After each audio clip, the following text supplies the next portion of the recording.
他可能是全中国最被低估的商业奇才，一手将濒临倒闭的少林寺打造成全球性跨国集团。他是名扬世界的佛教大师，袈裟下坐拥财富200亿，名下公司10几家。有人说他离经叛道，是少林寺的耻辱，也有人说他佛法无边，功德无量。他前脚能豪掷4.5亿买地产，后脚又去调研火箭研究院。人前的他吃斋念佛，大慈大悲，但背后的黑料传闻却从未间断。身披16万的袈裟，坐豪车，给失足妇女开光，深陷私生子疑云等等。但有一个不争的事实是，他仅凭一己之力将少林寺发扬光大。他就是一代商业传奇，佛门 CEO 释永信。如今的少林寺每年光门票收入近3亿，周边收入更是无法估量。而在海外，少林寺分寺多达数百家，全世界演练少林功夫的人超过6000万，其商业版图横跨文化、餐饮、药品、服饰、地产、投资等多个领域，并拥有注册商标700多件，妥妥的一个跨国集团。就这成绩，佛祖来了恐怕都得尊称他一声释总。那么问题来了，释永信究竟是魔还是佛？他究竟是少林寺的精神图腾，还是佛祖的掘墓人？大家好，在下属风流人物榜，今天咱们就扒一扒释永信的成魔史。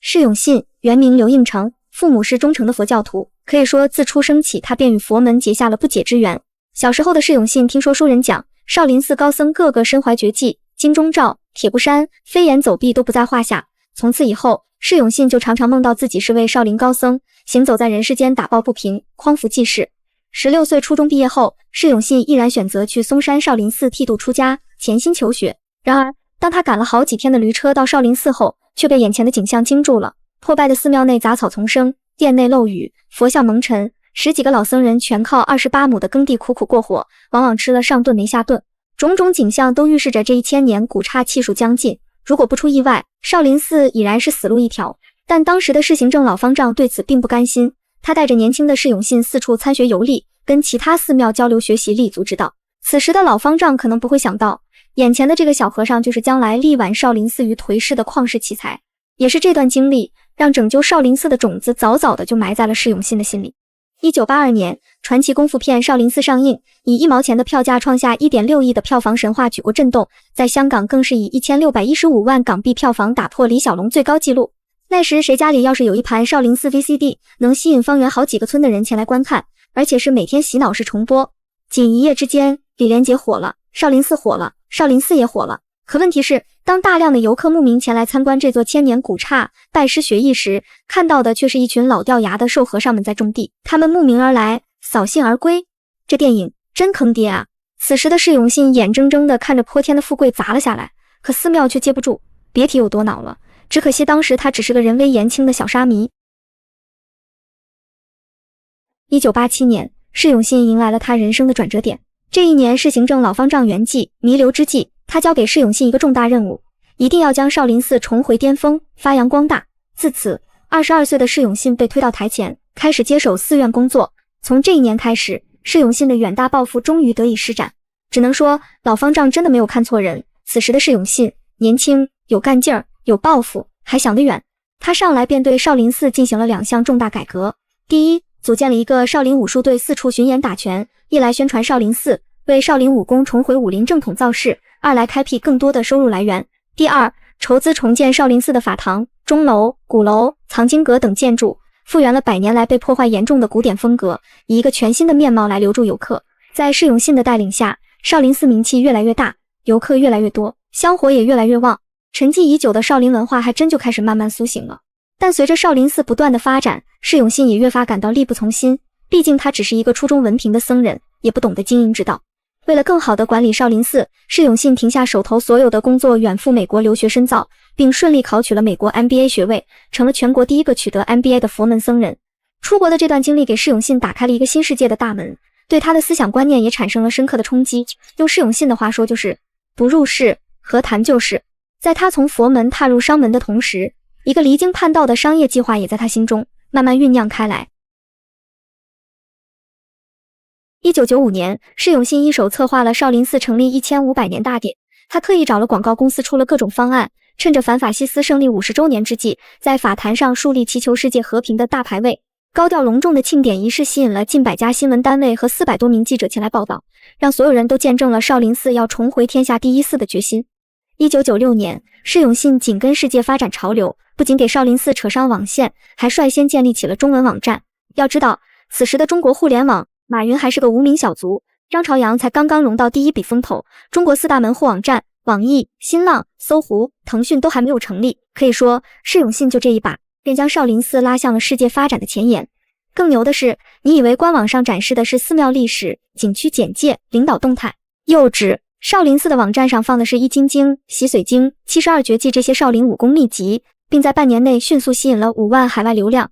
想象一下，1996年的5万流量是什么概念？武侠小说里都说天下武功出少林，释永信就是要让所有人都看到且相信，少林功夫才是武林正统，别家都得靠边站。在那个武侠片风靡大街小巷的年代，少林寺早早就占领了文化的高地。可以这样说，像现在很多公司心心念的企业文化、IP 包装、流量挖掘，全都是释永信玩剩下的。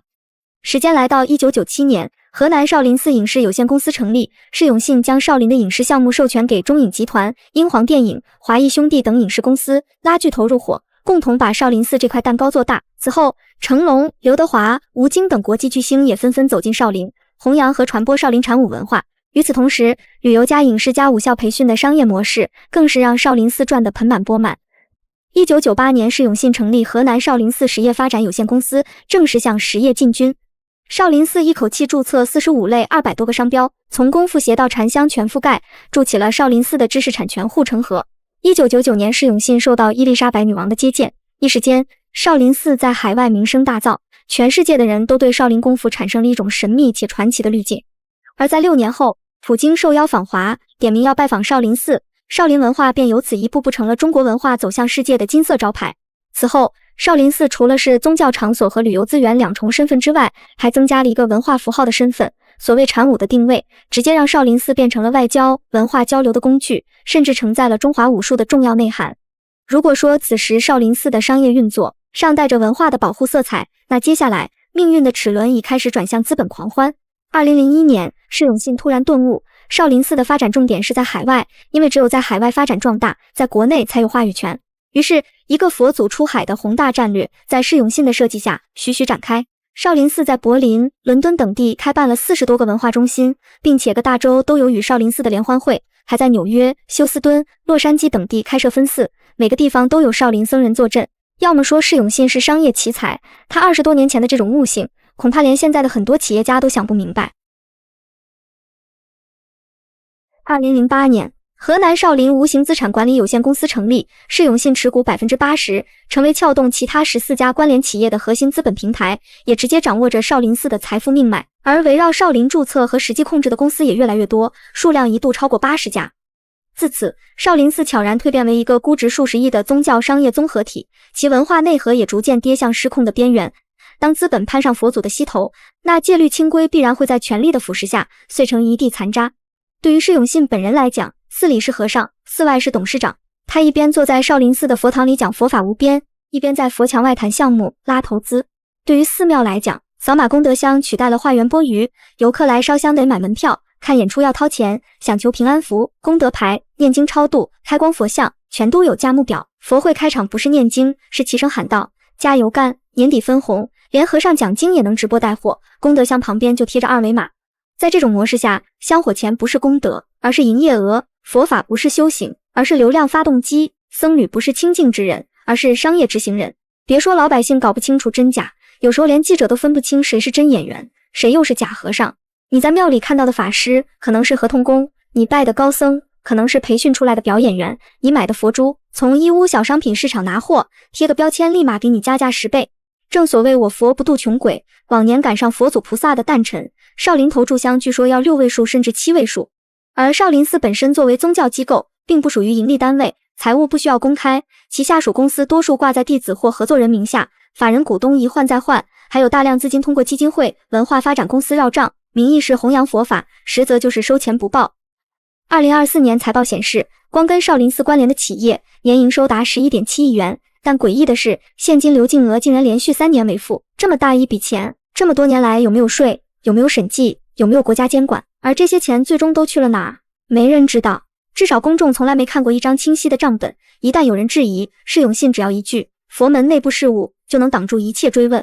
少林寺既享受宗教场所免税特权，又通过关联公司开展纯商业活动。当普通打工人工资到手先扣税时，少林寺旗下公司数亿年收入却游走在税法边缘。更可怕的是，国内其他所谓名刹大寺都在复刻少林寺的这套玩法，注册公司，搞商业授权，卖高香，办斋饭培训，设立文化公司，搞加盟代理等等。至此，国内上上下下整个宗教界都出现了魔幻的一幕：僧人不是出家，是入行；佛法不是修心，是包装术；宗教不是信仰，是商业模型；信众不是弟子，是消费用户。在发扬传统文化的旗帜下，寺院资金与商业项目间的防火墙形同虚设，整个系统看起来高大上，实际上俨然一场披着佛衣的资本骗局。俗话说，一念成佛，一念成魔。释永信的每一步入世，也都有深渊在凝视着释永信。比如2009年，少林寺与景区协议约定，每100元门票少林寺分得30元，但到了2014年，当地景区管委会被曝拖欠少林寺5000万分成，释永信一纸诉状将对方告上法庭，但当地领导一句：“你个和尚，好好念经就中了，要那么多钱，弄啥呢？”这可把释永信怼得哑口无言。后来官司打赢了，但却执行不了。释永信无奈道：“有些政府部门个别领导干部非要跟佛教界争利益。”在武侠小说中，有一种非常赖的招式，就是专攻下3路，而身为少林方丈的释永信更是屡屡被掏裆。有人爆出他开豪车，用高端苹果手机，出门带保镖，一件袈裟10几万，生活极其奢靡。更有甚者爆出他包养大学生，给失足妇女开光，侵吞少林寺资产。面对种种质疑，释永信的回应非常高明。关于我本人的各种各样的传闻就很多了，好坏都有，负面的甚至多于正面的。这也是大家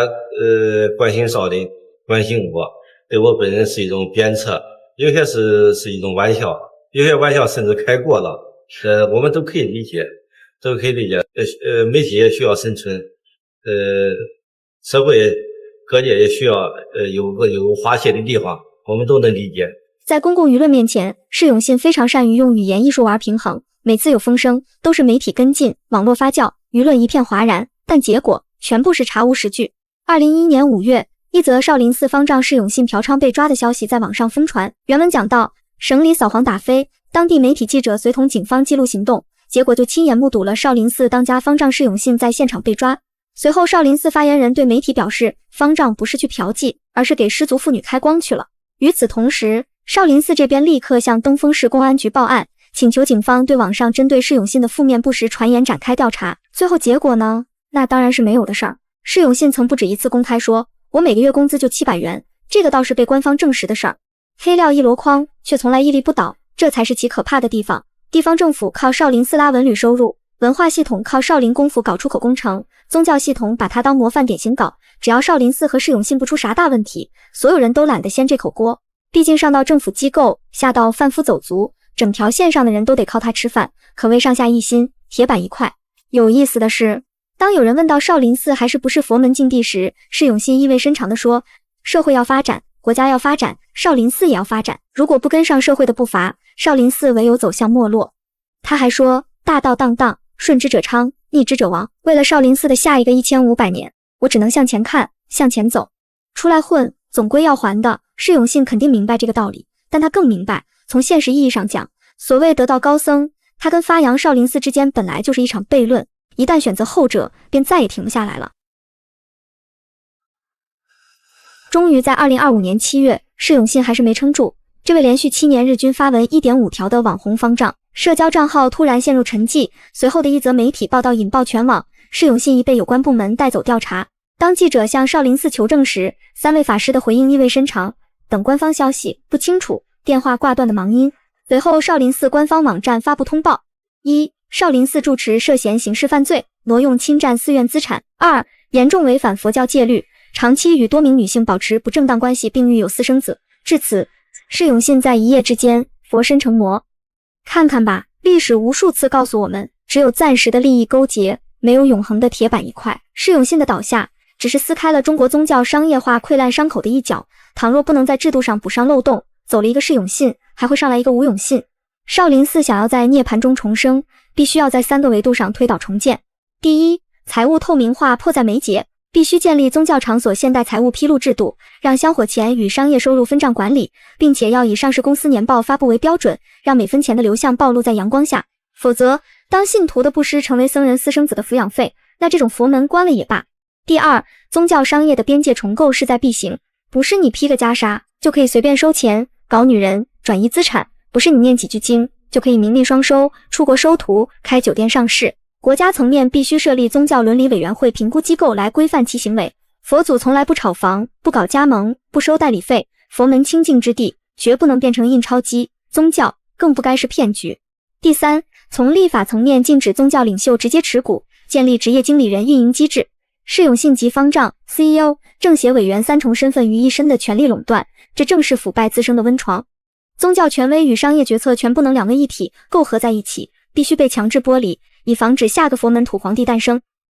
一个时代有一个时代的命题，一个时期也有一个时期的难题。如果说上一个释永信是凭借一己之力将少林寺发扬光大，那么下一个要将少林寺涅槃重生的释永信会在哪里呢？